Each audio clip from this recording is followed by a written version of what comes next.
Present ఇప్పుడు మన ఇండియాలో ఒక కల్చర్ అనేది ట్రెండ్ అవుతుంది. అదేంటంటే డింక్ కల్చర్. డింక్ అంటే డిఐఎన్కే. డింక్ అంటే ఏంటంటే డ్యూయల్ ఇన్కమ్ నో కిడ్స్. అంటే మేమిద్దరం సంపాదిస్తాం, ఉద్యోగాలు చేసి సంపాదిస్తాం, కానీ మాకు పిల్లలు మాత్రం వద్దని చెప్పేసి దాని మీనింగ్ అనమాట. ఈ యొక్క కల్చర్ అనేది గత 2-3 సంవత్సరాలుగా మన ఇండియాలో ట్రెండ్ అవుతుంది. ఈ యొక్క కల్చర్ అనేది ఎక్కువగా ఫారిన్ కంట్రీస్ లో బాగా నడుస్తుంది.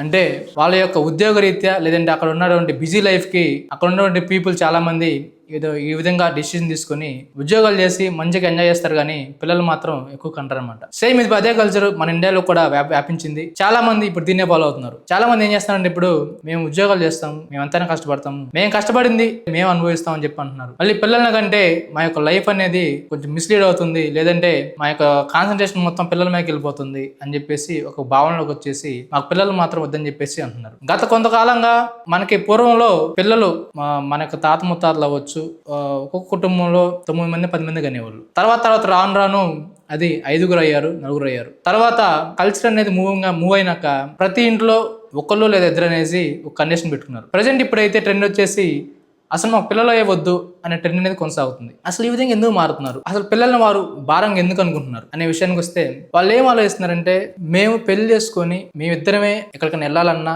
లేదంటే టూర్లో వెళ్ళినా సరే భార్యాభర్తలే కలిసి ఎక్కడ తిరగడానికి ఎక్కువ వాళ్ళు ఆసక్తి చూపిస్తున్నారు. అలా కాకుండా మనం పెళ్ళి అవ్వగానే పిల్లల్ని కన్నాక ఆ తర్వాత నుంచి పిల్లల్ని వాళ్ళు చూసుకొని సరిపోతుంది. వాళ్ళ యొక్క కేరింగ్ అవ్వచ్చు, తర్వాత ఎడ్యుకేషన్ అవ్వచ్చు, ఇంకా తర్వాత నుంచి కంటిన్యూగా వాళ్ళ లైఫ్ అనేది వాళ్ళ యొక్క జోన్లోకి వెళ్ళిపోతుంది.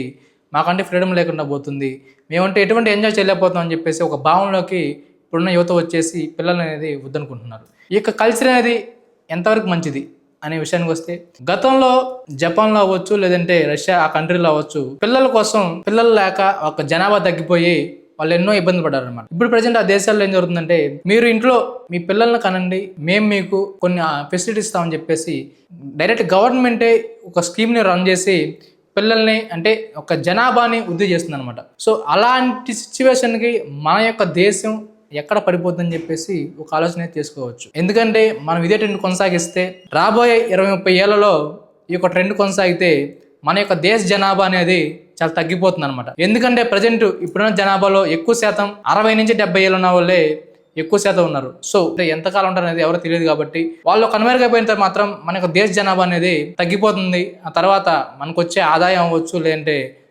మనకున్నటువంటి వనరులు అవ్వచ్చు అని అన్ని తగ్గిపోతాయని చెప్పేసి మనం చెప్పుకోవచ్చు. సో ఈ పిల్లల్ని వృద్ధి చేసుకుంటే మన యొక్క దేశం బాగుపడుతుంది. దాంతోపాటు మన పిల్లలు ఉంటేనే మన ఆస్తి. అంటే ఆస్తి మీన్స్ మనం ఏదో కోట్లు వస్తాయని చెప్పి కాదు, మనం ఏది చేసినా కానీ మన పిల్లల కోసమే చేస్తాము. లేదంటే మనం చేసినాక వాళ్ళు పెరిగి పెద్ద అయినాక వాళ్ళే మనకు తోడు నీడుగా ఉంటారనమాట. మన ఫ్రీడమ్ కోసం, మన హ్యాపీనెస్ కోసం మనం పిల్లలు వద్దనుకుంటే మనం చాలా నష్టపోయినట్టే అనమాట. ఎందుకంటే మనం ఈ రోజున ఎన్నో కోట్లు సంపాదించి ఈ బ్యాంక్ బ్యాలెన్స్ కావచ్చు, ఆస్తులు అవ్వచ్చు, మనం అన్నీ కూడబెట్టుకుని మనం అన్నీ చేస్తాం.